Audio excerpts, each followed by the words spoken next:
We actually went out for a celebration dinner last night. We did. Ka whae e Ngāi Tahu tētahi a hainga ki te whakahaere i te pāmu nui rawa o Aotearoa. It's an opportunity for us as an iwi to show people regenerative farming and show them that you can do this whilst protecting the whenua, whilst maintaining and restoring the mana of the land. Ko tata riro mā Ngāi Tahu Farming te whakahaere o Molesworth, whai muri i te whakatau a te tari tiaki whenua, ko ia te kai whakahaere e manokohi ana.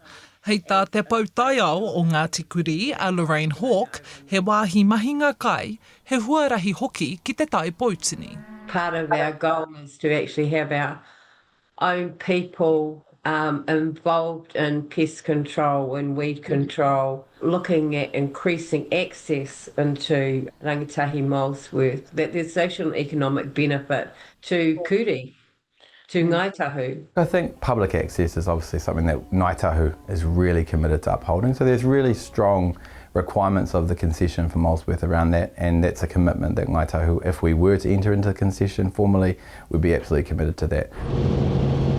Ko pāmu ngā kai whakahaere o te whenua e kotahi rauwaru te kaumano heketea te rahi. He whenua teitei wainga i te tauihu o te waka me waitaha ki te raki.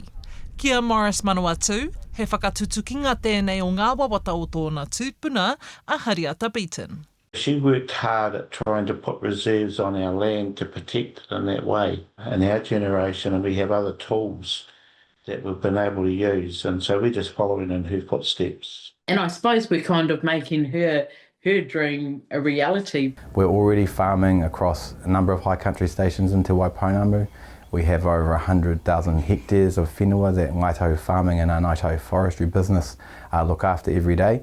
And we have got the privilege of some excellent people that work in that space for us, that take their role really seriously on the whenua as kaitiaki and as really strong commercial operators as well.